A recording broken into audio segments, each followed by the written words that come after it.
Ponemos a grabar entonces el segundo tramo de la clase de hoy. Y veníamos entonces diciendo que lo que hasta acá explicamos como parte de los contenidos de la unidad uno, de la primera unidad del programa, es que la sociedad es una estructura desigual, pero que esas desigualdades son dinámicas, es decir, cambian con el tiempo. No cambian naturalmente, sino cambian en relación a las cuotas de poder y a la acción de los actores sociales. Los distintos sectores de la sociedad buscan modificar su posición y en ese sentido resultan los cambios que se producen en la estructura de la sociedad. Hasta acá tomamos como referencia principal que las condiciones materiales y económicas, productivas, laborales, son la contradicción principal del sistema capitalista, ¿no? Es decir, si hay una desigualdad estructural en la sociedad, es económica, pero dijimos, no es la única desigualdad. Hay otras formas de desigualdad. Y solo como ejemplo, esto no es algo que hayamos visto estrictamente en el material de la unidad uno, pero solo para ilustrar y acompañar, uno puede ver que esta desigualdad que es económica, que es material y que se expresa en una estructura de clases, también tiene, solo para que lo tengan como ejemplo y como referencia, también tiene un correlato geográfico, territorial.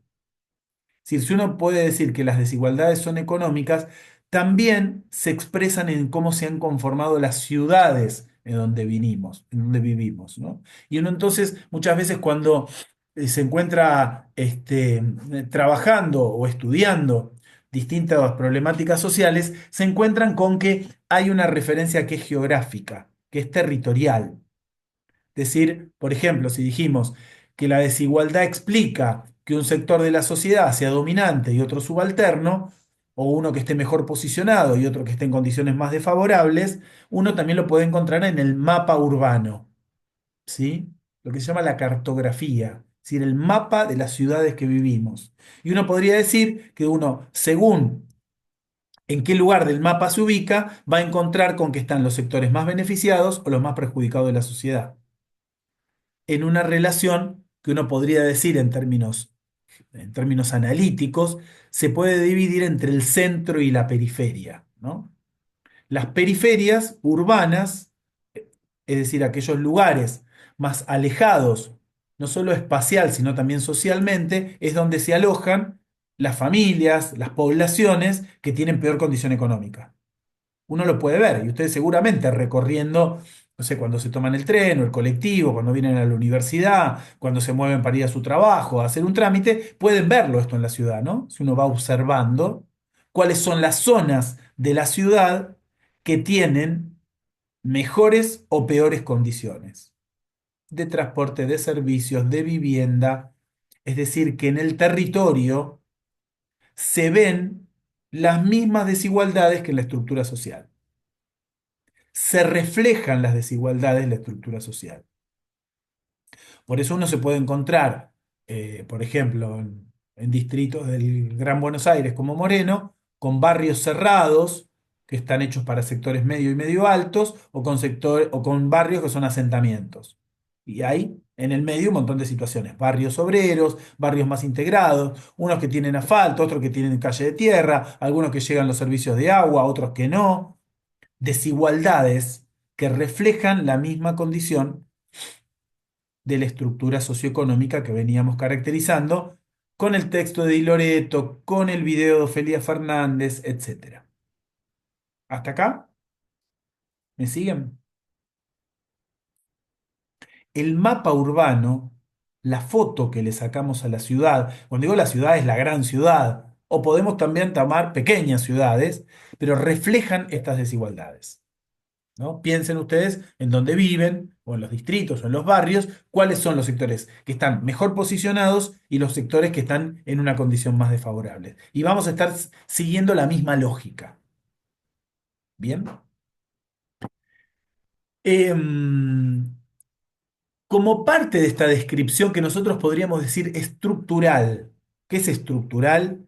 que explica a la sociedad como un sistema y como un sistema desigual, es decir, que empezamos por ahí la clase diciendo, la sociedad, las sociedades no son la suma de los individuos aislados, sino que son sistemas, estructuras en funcionamiento donde se ubican, donde se posicionan los distintos grupos sociales. Esa visión estructural de la sociedad tiene, por supuesto, y acá nos interesa a las trabajadoras y trabajadores sociales, tiene repercusión, decíamos recién, en la vida de las personas en particular, de las personas, de las familias, de los pequeños grupos y cómo viven en esta sociedad desigual. Entonces ahí nosotros vimos un texto de un autor francés, un sociólogo, que estuvo varias veces en la Argentina, que se llama Robert Castel. ¿Qué es lo que trata de explicar Castel? Bueno, Castel habla fundamentalmente de la sociedad como una estructura de riesgos, donde cada sector de la sociedad puede, frente a esos riesgos, estar más o menos protegido, ¿sí? Y particularmente, Castel explica que esas protecciones o desprotecciones tienen que ver fundamentalmente con la estructura del trabajo, ¿sí? Castel habla de la inseguridad social. Fíjense la tapa de este libro de Castel que está en la Filmina, ¿sí? No es el texto que ustedes leyeron, pero la obra de Castel es como va en una misma línea, ¿no? Pero la tapa del libro es ilustrativa, ¿no? Un paraguas.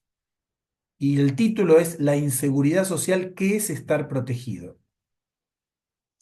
Y la pregunta es, ¿quién está desprotegido? Bueno, quien no tiene el paraguas. A ver, lluvia va a haber para todo el mundo. El tema es que el que sale a la tormenta con paraguas y botas y piloto no está igual que el que sale en chancletas y sin abrigo, ¿no? La protección o desprotección social es resultado, es consecuencia de esta desigualdad. Entonces los sujetos, dice Castel, experimentan una sensación de incertidumbre, de creciente inseguridad social, que tiene una traducción más concreta. A ver, ¿tendré estabilidad en mi trabajo? ¿Podré mantener el trabajo? ¿Llegaré a pagar el alquiler? ¿Me podré jubilar? Si me enfermo, ¿el sistema de salud me va a poder brindar los tratamientos que son necesarios? Cuando hablamos de inseguridad, entonces no estamos hablando de la inseguridad de que te roben en la calle, sino de la inseguridad respecto a las protecciones sociales. Y Castel lo que dice es que las protecciones sociales son colectivas o no son protecciones. Yo podría decir, yo tengo trabajo y trabajo en blanco, por lo tanto yo estoy protegido, ¿no? Ahora, si yo veo que una gran parte de la sociedad no tiene trabajo, yo también experimento la sensación de inseguridad, porque aunque yo tenga trabajo y trabajo en blanco, tengo la sensación, tengo la percepción de que me puedo quedar sin y hay otras personas que están en condiciones de ocupar mi lugar. Entonces, la sensación de inseguridad es colectiva y los sistemas de protección también. O son para todos o no son. Hay un sistema jubilatorio, ¿me puedo jubilar sí o no?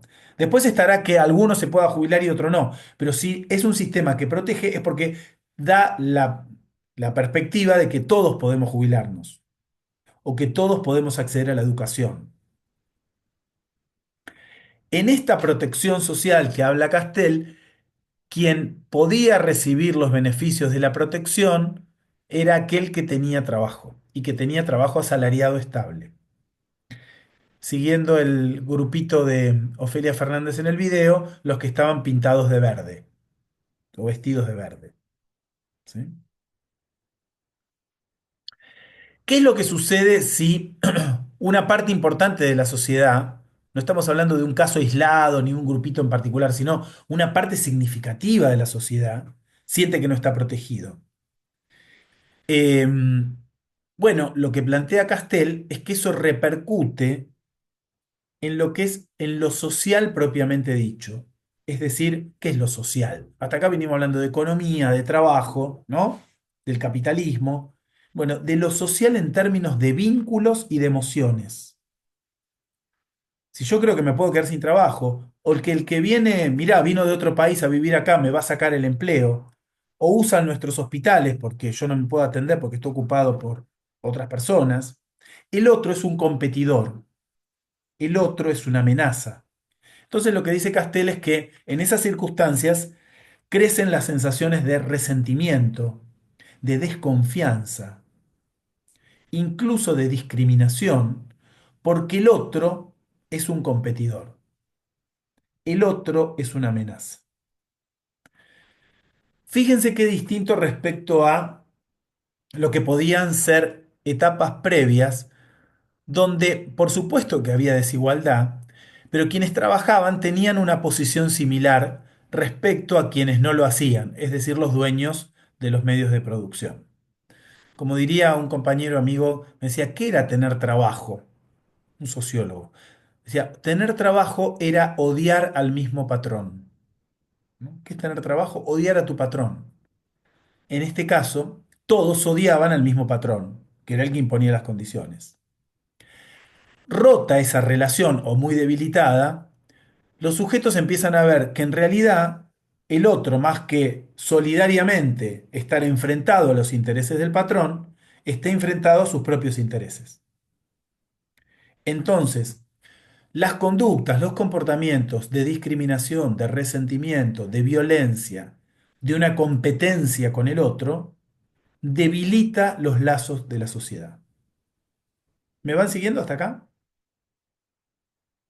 ¿Sí? Debilita los lazos sociales. Entonces, si hay una familia que vive en la calle, bueno, es un peligro. O si hay inmigrantes que vienen a vivir a nuestro país, nos van a sacar el trabajo. O si hay personas que requieren asistencia, son vagos que no quieren trabajar. El otro es una amenaza. El otro es alguien que compite por nuestros derechos.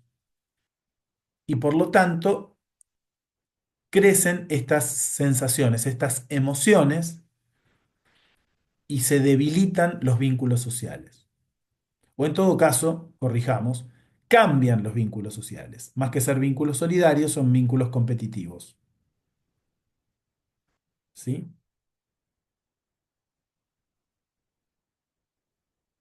¿Hasta acá se entiende? Esto entonces tiene, por un lado, una explicación estructural. Es decir, si la Argentina fue hasta los años 70, ¿no? Cuando ustedes empezaron a estudiar esta unidad, vimos, por ejemplo, particularmente las consecuencias de la dictadura militar. La sociedad argentina era una sociedad la más industrializada de América Latina y su clase trabajadora era, un autor dice, de cuello azul, trabajadores de fábrica, de cuello azul por el mameluco, no sé si ubican, ¿no? La ropa de fábrica. La clase trabajadora argentina era industrial, mayoritariamente, urbana, es decir, vivía en ciudades, no tanto en el campo, menos en el campo, y estaba altamente organizada, fundamentalmente en sindicatos, y con una representación política que era mayoritaria, que era la del peronismo. Esa clase trabajadora, industrial, urbanizada y organizada, se debilita profundamente a partir de la dictadura militar que empieza en el año 76. Y nos va a quedar una foto más parecida que a muchos de cuello azul, todos los colores que muestra Ofelia Fernández en el video. Algunos que tienen patrón, otros que no, unos que están en blanco, otros que están en negro, algunos que trabajan por cuenta propia, otros que hacen changa. ¿Cuál sería la característica de hoy, en la Argentina de hoy? Que la mayoría de los trabajadores y trabajadoras lo que tienen es sobreempleo. Hoy escuchaba en la radio, por ejemplo, un colectivero, ¿no? Que dice, yo en un momento trabajaba como chofer de colectivo y hoy tengo que terminar mi turno y hacer pedido ya, o hacer Uber, o vender en una feria, o hacer una changa. La mayoría de las familias están hoy sobreempleadas, porque aún teniendo trabajo no alcanza el ingreso. Imaginen, lo decía hoy la periodista que entrevistaba a este colectivero, o sea, eso rompe, entre otras cosas, la familia, ¿no? Si un papá o una mamá tiene que estar 16 horas fuera de la casa, obviamente no tiene tiempo de educar, de jugar, de compartir la mesa, etcétera. Debilita vínculos sociales. Y acá están los temas de interés que tienen que ver con nuestra profesión. Trabajamos con esas poblaciones, dañadas, fragmentadas, precarizadas.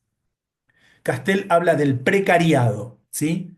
Es decir, una parte de la población que vive en una condición de precariedad, aún teniendo trabajo. ¿Hasta acá? ¿Bien?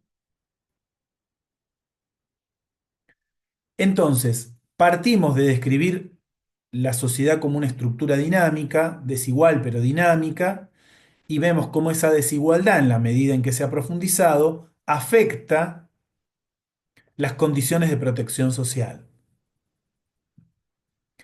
Y esa desprotección social tiene repercusión en vínculos y emociones, en modos de relacionarnos que hacen a que tengamos una sociedad, podríamos decir, en mayor tensión.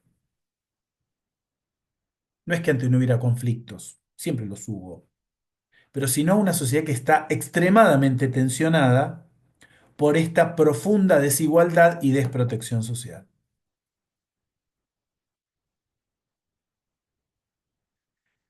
Bien, hasta acá. Entonces, de algún modo, Castel lo que nos hace es poner en los aspectos biográficos, personales, cómo la sociedad, los distintos grupos sociales, van experimentando esta sensación de estar más inseguros, de tener más incertidumbre, de sentirse más desprotegidos y, consecuentemente, de relacionarnos de un modo mucho más difícil, competitivo, basado en el resentimiento, en la desconfianza del otro, en el debilitamiento de los lazos sociales. Y para ir como redondeando y cerrando ya esta clase, el otro aporte que vimos la semana pasada, es, hasta acá dijimos que el gran mecanismo de integración de la sociedad, de integración o desintegración, fue el trabajo, ¿no? Y cómo cambió las formas del trabajo. Ya lo dijimos bastante esto, y apoyándonos en los materiales que trabajamos en la unidad 1. El otro mecanismo de protección social que describe Castel es el Estado, ¿sí? El Estado y sus políticas, las políticas públicas, es el que brinda, es el otro gran mecanismo que brinda protección social. Si nosotros decimos que muchas de nuestras necesidades, de las necesidades que tenemos en nuestra vida, las resolvemos a partir del trabajo y de los ingresos que genera el trabajo, hay otra cantidad de necesidades y de problemas que resolvemos a partir de los bienes y servicios que brinda el Estado a través de sus políticas públicas. El Estado, que en algún momento fue denominado Estado de Bienestar, en un momento histórico, es porque brindaba con carácter muy amplio, universal en muchos casos, servicios que uno no resuelve con su trabajo. Por ejemplo, por mejor trabajo que uno tenga, uno no se compra una cloaca, ni se construye su propia universidad. El Estado provee salud pública, educación, servicios, infraestructura, no sé, una ruta, una autopista, un camino, una red de agua potable, una escuela. El Estado, a través de sus políticas, resuelve otra parte de las necesidades de la población a través de lo que podemos llamar el salario indirecto, o podemos llamar también los bienes y servicios de consumo colectivo. Es decir, que no es para uno, sino que se resuelven para el conjunto. Cuando nosotros decimos, y estamos en una semana de conflicto de la universidad pública, es una semana de paro, nosotros decidimos sostener la clase porque nos parece que es una manera de sostener la cursada y acompañar la universidad pública en esta pelea que estamos dando, es porque la universidad produce un bien colectivo, que es el conocimiento. La sociedad para funcionar hoy necesita conocimiento. Profesionales, investigadores, estudios, publicaciones, libros, materiales, tecnología, para que una sociedad funcione mejor. No es solamente porque yo puedo estudiar o ustedes pueden estudiar. Entonces, el Estado provee un bien colectivo, por ejemplo, el conocimiento. Tener una vacuna frente a la pandemia, tener un ingeniero que construye un puente,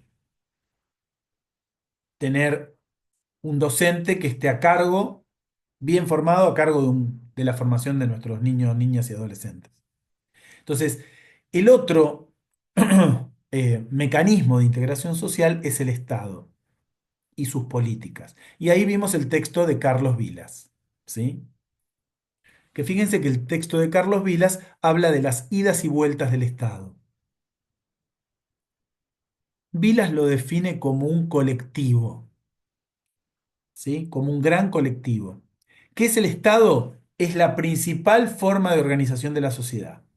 Todas las sociedades, aún, aunque, por ejemplo, el gobierno actual o el presidente digan que el Estado es una organización criminal, así lo ha definido, el Estado es una realidad existente en todas las sociedades modernas. Por eso, Carlos Vilas, que es un politólogo que estudia el Estado, dice, el Estado es el gran colectivo, es lo que nos organiza institucionalmente. No podríamos funcionar si no. Pensemos en los ejemplos más triviales. Semáforo en rojo, paro, semáforo en verde, avanzo. Si no hubiera quien organiza, la sociedad chocaría en las esquinas. Toda sociedad se organiza institucionalmente a través del Estado. Y el Estado interviene sobre la sociedad en dos sentidos. Por un lado, decimos, y esta es la definición que queremos subrayar, el Estado siempre es una relación social. El Estado que tenemos, ese colectivo que nos organiza institucionalmente, depende de las relaciones de poder que hay en una sociedad. ¿Sí? Es el resultado de esas relaciones de poder. Y en una sociedad siempre hay relaciones desiguales de poder, pero también, como dijimos, dinámicas, ¿no? Entonces un sector de la sociedad se va a movilizar el 12 de mayo para defender que haya universidad pública, que el Estado sostenga la universidad.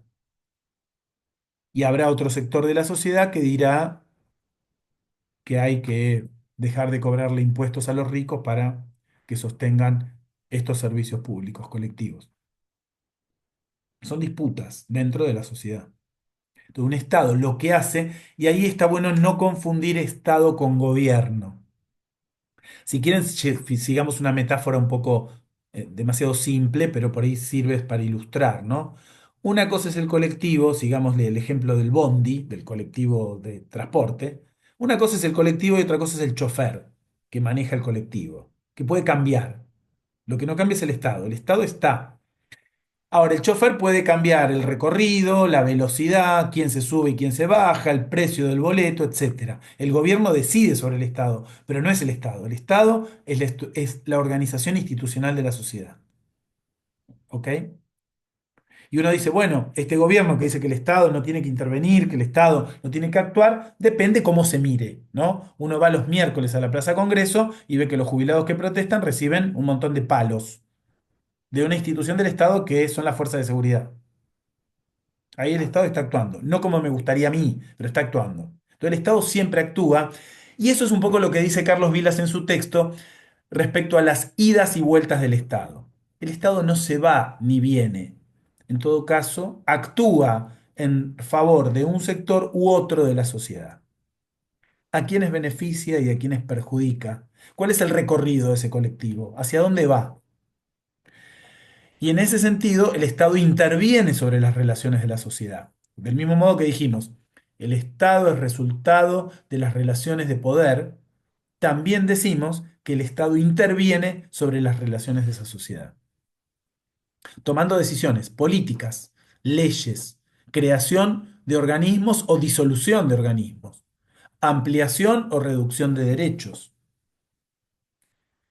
Entonces, el Estado va a ser, es, del mismo modo que hablamos mucho del trabajo asalariado, el Estado y sus políticas es el otro mecanismo de integración social. son fenómenos que son relativamente independientes, pero que en general se transforman en una misma dirección, ¿no? Los mismos modelos de gobierno que han debilitado el trabajo asalariado y sus protecciones, también en general han achicado el Estado. Como dice el texto de Vilas, las propuestas neoliberales planteaban que achicar el Estado era agrandar la nación. Así que para que la sociedad progrese hay que achicar el Estado. Eh, y entonces por eso sigue con esta metáfora de las idas y vueltas de este colectivo, que en realidad es como una metáfora que busca desentrañar Vilas, diciendo, el Estado no va ni viene, el Estado está, pero cambia, puede cambiar su orientación en función de las relaciones de poder que se dan en la sociedad, que se pueden expresar de distintas maneras esas relaciones de poder. Por supuesto, en las elecciones, cuando la gente vota, pero también en los medios de comunicación, o hoy en las redes sociales, o en la gente que se moviliza, como vamos a hacer el 12 de mayo, y la gente sale a la calle y protesta, o cuando se producen situaciones de conflicto, o bien cuando aparecen figuras, a veces personas o grupos que representan demandas que interpelan al Estado en distintos temas. ¿Sí? Entonces, nos interesa plantear que la visión que tenemos del Estado no es la idea del Estado como una especie de aparato administrativo, ¿no? Un montón de oficinas, ¿no? Ministerios, organismos, municipios, políticas, solamente, sino que esa estructura administrativa, la más grande y la más compleja de la sociedad, es el Estado, surge de las relaciones de poder que hay en la sociedad. En algún momento, el Estado definió implementar la asignación universal por hijo. Y esa decisión del Estado fue en beneficio de los sectores que tenían peores condiciones en términos de trabajo y de salario. Hay una decisión. Y en algún momento de ese mismo gobierno que decide crear la asignación por hijo, decidió que los fondos de las jubilaciones dejen de estar en manos privadas y pasen a estar administrados por el Estado. Bueno, son decisiones que afectaron a un sector y beneficiaron a otro. Entonces, no es la ida y la vuelta, sino es a favor de qué sectores el Estado actúa, a quién otorga beneficios y quiénes son los que tienen que hacer sus contribuciones. Todos los miembros de la sociedad aportamos con nuestro trabajo, con nuestros impuestos y al mismo tiempo todos los sectores de la sociedad recibimos algún beneficio. La seguridad, la educación, la salud, la infraestructura, etcétera. Si el Estado deja de regular, deja de intervenir, los sectores más desfavorecidos, más débiles, tienen menos protección social que aquellos que pueden resolverlo porque tienen poder o porque tienen dinero. Y lo pueden resolver por sus propios medios. Hasta acá, preguntas, dudas, comentarios.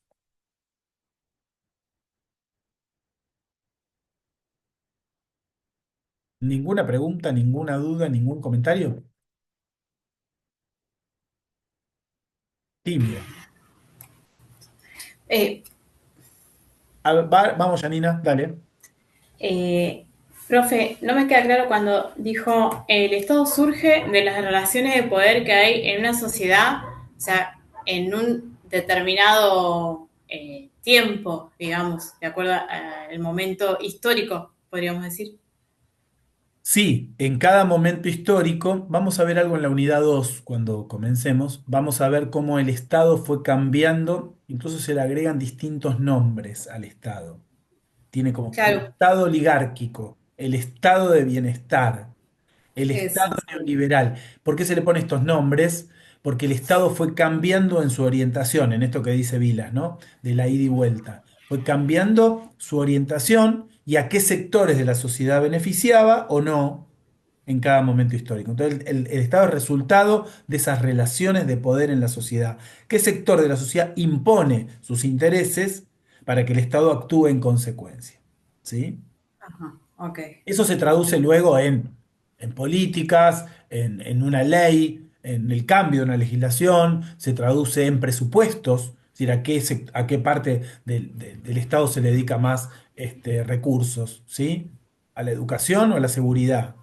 a la investigación y la ciencia o a pagar, no sé, los intereses de la deuda externa? ¿A qué sectores se beneficia y a quiénes se perjudica? Esas decisiones que va tomando el Estado tienen que ver con las relaciones de poder en la sociedad. ¿Qué sector impone sus intereses, hace prevalecer sus intereses frente a otros? ¿Sí? Gracias. Bien, como dice la compañera, quien escribió, que el Estado se adapta al momento que vivimos. Sí, yo diría, y un poco al revés también, el Estado es resultado del momento en que vivimos, más que una adaptación, es resultado. Y por supuesto el Estado también tiene capacidad de acción sobre esa sociedad, no es en doble vínculo. El Estado es resultado de las relaciones de poder, al mismo tiempo el Estado actúa reproduciendo o modificando esas relaciones de poder. Por eso el concepto de Estado es un concepto complejo en el estudio de las ciencias sociales, porque es la estructura institucional como más desarrollada, más compleja y contradictoria para estudiar en las sociedades modernas. Bien, hasta acá. Bueno, estamos llegando al final de la clase. Espero que hayan aprovechado, les haya servido. Es un resumen de lo que fuimos viendo y además de un resumen intenta hacer una conexión entre los temas que fuimos viendo en cada clase. La idea es, no estamos sumando contenidos nuevos, sino aprovechando para vincular contenidos y materiales que vimos en esta primera unidad. Como les decía, va a quedar disponible los dos videos y el Power en el campus virtual. Lo subiremos próximamente para que lo puedan consultar ustedes y, por supuesto, los compañeros y compañeras que no pudieron estar. Bien. Bueno, nos vamos a estar viendo por los pasillos de la universidad, seguramente, así que por ahí nos vamos a cruzar. Espero que tengan una linda tarde, ¿sí? Y nos vemos pronto. Gracias. Adiós. A ustedes. Gracias, profe. Adiós.